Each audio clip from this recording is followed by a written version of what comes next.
j'espère que vous allez bien. Aujourd'hui on se retrouve, comme vous l'aurez vu dans le titre, pour ma pile à lire de janvier. J'avoue que c'est pas le genre de vidéo que je fais très souvent, mais je me suis dit, là j'ai envie, allez let's go, c'est parti. Du coup il y en a 1, 2, 3, 4, 5, 6, 7 livres. Voilà, il y a 7 livres, c'est beaucoup. On va y aller tout de suite.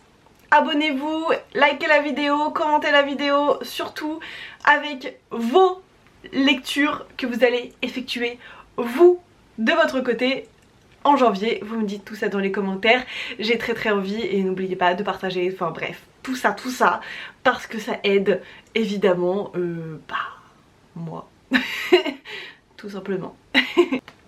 Le premier livre, je suis en train de le lire, vous voyez là mon marque-page. D'ailleurs ce n'est pas le seul, il y en a un autre que j'ai commencé.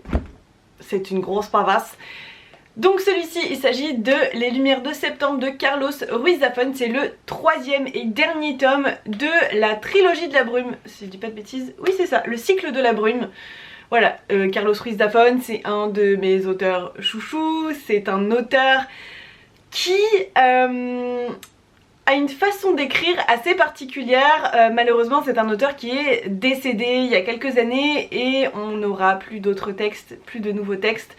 Je suis très triste, mais voilà, pour l'instant j'ai beaucoup aimé tous ses écrits. Là j'ai commencé, j'en suis peut-être à un tiers, un truc comme ça, je sais pas. Non, un peu moins peut-être, je suis à 60 et quelques pages sur 230. Voilà, c'est un livre où on va suivre plusieurs personnages qui vivent une période pas facile suite à un décès dans leur famille. Voilà, c'est une personne qui avait beaucoup de dettes et du coup quand la personne décède, bah c'est la famille qui hérite des dettes malheureusement, et voilà, c'est une période très compliquée. Mais un jour, bah il y a une offre d'emploi et la maman va du coup accepter et y aller avec ses 2 enfants. Elle va habiter chez un certain... mince, j'ai oublié le nom. C'est au manoir de Cravenmoor, j'ai oublié le nom du gars. Bref, voilà, ils vont habiter là-bas. Et Irène et Dorian, donc la fille et le fils, vont se construire une petite vie là-bas. Mais bon, va y avoir une espèce de mystère, un truc... C'est toujours comme ça de toute façon avec ce cycle de la brume. Il y a des personnages et ils vont découvrir une espèce de mystère. Ça va être très sombre, ça va être ouais, très mystérieux, hein, très mystérieux. Après c'est un peu le truc de Carlos Ruiz Zafón, donc voilà. Et là il y a vraiment un côté très sombre, un peu mystique que j'aime énormément. Ça fait un peu flipper, genre, mais je suis très sensible donc voilà. Si vous lisez des livres d'horreur, je pense que ça ne vous fera absolument pas peur, mais il y a un petit truc un peu comme ça de mystique qui fait un poil flipper. Moi j'aime beaucoup, ce sont des petits livres pour le coup, contrairement à la trilogie des livres oubliés, du cimetière des livres oubliés. Voilà, qu'il faut que je relise d'ailleurs parce que maintenant ce n'est plus une trilogie, il y a un 4e tome que j'ai dans ma palle et que je n'ai toujours pas lu. Bref, passons à autre chose, je vais finir ce livre cette semaine. Voilà. Le 2e livre que je suis en train de lire, c'est Les journaux de jeunesse de Anaïs Nin. Voilà. Bon, clairement on dirait que j'ai pas du tout avancé alors qu'en vrai j'ai quand même lu un petit peu. C'est juste que c'est un livre qui fait 1500 pages en papier bible. Voilà, je l'ai emprunté à la bibliothèque, je ne compte pas le lire en entier pour le mois de janvier, tout simplement parce que, en tout cas pour l'instant, je suis dans sa période vraiment d'enfance, même pas début d'adolescence, vraiment enfance, et c'est un poil long, enfin long et court en même temps. Les journées qu'elle raconte sont très courtes, mais du coup elle répète un peu toujours la même chose. Là on voit qu'elle commence, là où j'en suis, à vraiment avoir une façon de raconter beaucoup plus intéressante.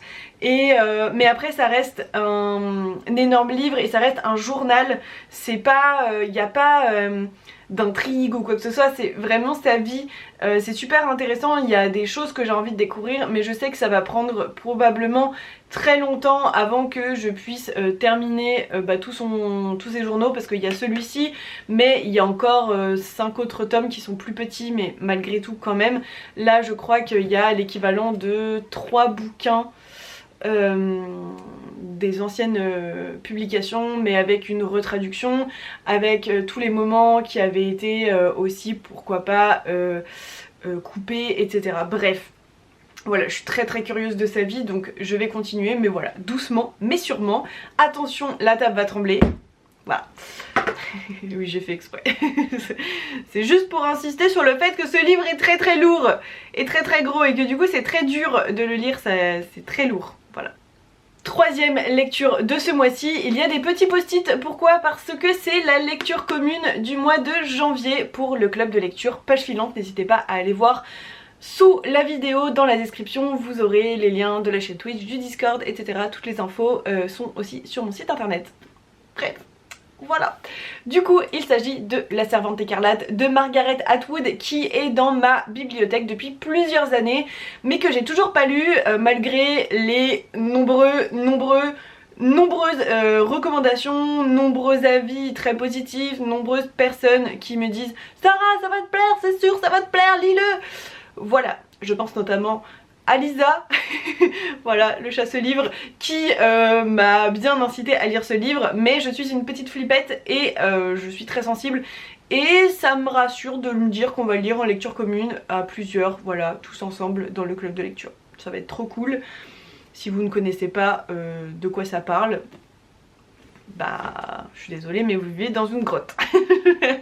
Ensuite, pareil pour le club de lecture, je vais lire Un jardin de mensonges de Susan Fletcher. Et j'ai choisi aussi celui-ci, donc c'est le tome 2 des 7 sœurs de Lucinda Riley. Donc là c'est la sœur de la tempête. En fait, ces trois-là, c'est ma palle pour mon propre club de lecture. Donc celui-là j'ai déjà commencé. Et parmi ceux-là, je vais certainement pas lire les deux, je ne suis pas sûre que j'aurai le temps, mais je vais au moins en lire un seul. Donc Un jardin de mensonges, ça parle d'une femme qui s'appelle Clara. On se place du coup à Londres en 1914 et elle a la maladie des os de verre, mais elle va vouloir un petit peu améliorer sa vie quelque part parce qu'elle est un peu enfermée entre 4 murs et elle va vouloir apprendre tout ce qui est en rapport avec la botanique. Ça a l'air super intéressant et vous avez une phrase qui m'a beaucoup donné envie derrière le livre. C'est marqué: une jeune femme qui tente de reprendre possession de sa vie et de son corps est au centre de ce brillant hommage au grand roman gothique, servi par une plume aussi vénéneuse que sensuelle. Voilà, clairement ce livre, en plus d'être très beau, le résumé est très intriguant. Je vous ai pas tout lu parce que voilà, et puis cette phrase vraiment m'a beaucoup percutée et j'ai très envie de le découvrir. C'est un livre qui fait un peu moins de 500 pages, donc voilà, c'est déjà un petit bébé, mais je pense que ça va me plaire beaucoup, voilà. Et du coup le deuxième dont je vous parlais, où j'hésite aussi à lire celui-là, c'est le deuxième tome du coup des 7 sœurs. J'ai eu un énorme coup de cœur, enfin énorme coup de cœur, non c'est pas mon plus gros coup de cœur clairement, mais j'ai énormément apprécié et c'est un livre qui m'a marqué et j'ai eu un petit coup de cœur, non c'est pas un gros coup de cœur mais un petit coup de cœur sur le tome 1 qui faisait, c'est tous des gros livres quand même, là tu vois il fait 750 pages, c'est quand même, pour le coup c'est un vrai beau bébé et en sachant que c'est une saga donc chacun fait cette taille là, donc je sais que ça va être un bon moment très immersif dans la vie d'une autre sœur en fait de cette famille qui a perdu son patriarche. Je pense on peut dire ça quand même, genre dans cette famille je pense qu'on peut dire ça. Bref, le papa qui est tout seul a adopté plusieurs filles, les a fait vivre un peu dans un cocon tout beau tout rose, un peu quand même, un peu. Ça avait l'air juste magnifique, sauf qu'un jour, il décède, forcément, ça arrive, hein, voilà. Et chacune des sœurs vont découvrir en fait d'où elles viennent, de quel pays parce qu'elles ont été adoptées donc comme je disais et il a laissé des indices, elles vont essayer un peu de découvrir, en tout cas dans le premier tome c'est comme ça que ça s'est passé. J'espère que dans le tome 2 ça va être pareil, voilà. Voilà, j'ai très envie de le lire. J'avais adoré le premier tome, je sais pas pourquoi je parle comme ça. Un manga que j'ai emprunté à la bibliothèque de mon village, c'est Orange, le tome 1. C'est un manga que j'ai déjà lu, mais il y a très longtemps. Aujourd'hui il y a 7 tomes et en fait à l'époque la saga était censée être terminée. Et il n'y avait que 6 tomes, ils en ont rajouté un, du coup voilà, j'ai lu les 6 premiers tomes et mon objectif ce serait de les relire pour pouvoir découvrir découvrir le tome 7. C'est bon, j'y suis arrivée. Voilà, donc une saga très memes, je pense que vous connaissez, voilà un peu avec les dessins juste... C'est trop beau et tu suis en fait un groupe de copains qui sont genre au lycée ou quelque chose comme ça. Il y a un nouveau qui débarque et ils vont un peu le prendre sous leur aile et surtout qu'il va se passer quelque chose de très bizarre. Il y a le personnage féminin principal, je sais plus du tout comment elle s'appelle. Nao, voilà, elle s'appelle Nao. Elle va recevoir une lettre très étrange qui parle justement de ce nouveau jeune homme. Va s'en suivre plein de choses un peu étranges et très touchantes parce qu'en fait c'est comme si elle recevait une lettre de son futur elle et qui annonce pas que des bonnes nouvelles malheureusement. Et par rapport à ce jeune homme qui est arrivé, voilà, c'est un manga qui est assez connu, je pense que la plupart des gens qui vont passer par ici connaissent déjà, mais si jamais, bah lisez Orange. Clairement j'ai vraiment hâte de relire cette saga parce que je l'ai lu il y a vraiment longtemps. Je l'ai lu déjà 1 ou 2 fois mais voilà, comme je vous ai dit il n'y avait pas le tome 7 donc je vais avoir de la nouveauté. Apparemment on m'a dit que l'animé était plutôt pas mal aussi. Voilà, bah si jamais vous avez lu l'animé, enfin vous avez vu l'animé que vous n'avez pas lu le livre, voilà, lisez le livre, c'est vraiment très très chouette. Et dernière future lecture de ce mois de janvier, ça va être le tome 3 de Mémoires de la forêt de Michael Brun-Arnaud. Est-ce qu'il y a vraiment encore besoin de présenter ce livre? Je ne suis pas sûre. Voilà, c'est L'Esprit de l'hiver, c'est un livre jeunesse avec les magnifiques illustrations de Sanoé. Juste, comment passer à côté de ça? Oui, je regarde dans le retour parce que vraiment c'est trop beau. Pardon. Vraiment c'est trop beau, c'est un livre que j'avais déjà emprunté il y a quelques mois mais en fait on était en plein été, je l'avais lu à la bibliothèque et j'étais en mode oui je l'ai pas lu et tout. Puis après je sais pas, je me suis dit mais c'est un livre genre qui se passe en hiver, c'est tellement dommage de le lire par 45 degrés que finalement je l'ai rendu et voilà, là je l'ai vu dans ma bibliothèque de village pour le coup donc je suis trop contente. Je suis vraiment ravie, il est trop beau et je sais que ça va être génial.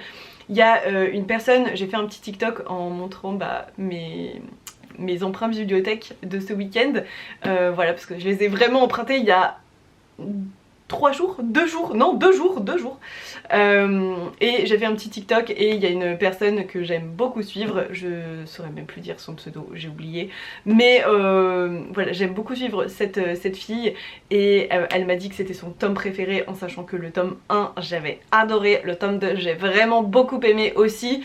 Donc voilà, ça promet, hein. Là on va être dans le mood, ça va être bien, en plus ça va être rapide à lire donc je suis beaucoup trop contente. Voilà. Que de belles lectures. Voilà, vraiment. Après, au niveau de mes lectures, là c'est vraiment mes lectures pro dans le sens celles que j'ai annoncées pour le club de lecture et mes lectures genre vraiment perso. Mais il y a notamment 1 ou 2 livres que je pense, même 3 livres que je pense lire au mois de janvier pour vraiment le travail, mais je vous les présenterai en temps voulu parce que voilà, pour l'instant je préfère faire comme ça, en tout cas quand je suis pas sûre à 100% de le lire ou quoi machin. Voilà, là c'est vraiment ma palle perso et qui me fait méga envie, que j'ai déjà ici, etc. Voilà. vous n'êtes pas à l'abri d'avoir des petites surprises. En tout cas, certains peut-être que je n'aurais pas lu ici et peut-être d'autres que je lirai en plus. Voilà, n'hésitez pas à me suivre dans les vlogs pour tous les avis, etc. Pour un peu plus de détails sur potentiellement voilà ce que je fais, comment j'organise mes journées de travail, etc., etc. Qu'est-ce que je fais exactement dans la vie, parce que je suis sûre qu'il y en a qui vont atterrir sur cette vidéo qui ne le savent pas. Voilà, j'ai un poil de mon lapin coincé sur le piercing, c'est horrible, ça me chatouille. Ça me chatouille! Voilà, donc n'hésitez pas aussi à me suivre dans les vlogs, j'ai repris aujourd'hui, donc les vidéos arriveront très prochainement. Je vous fais des gros bisous et à plus les copains.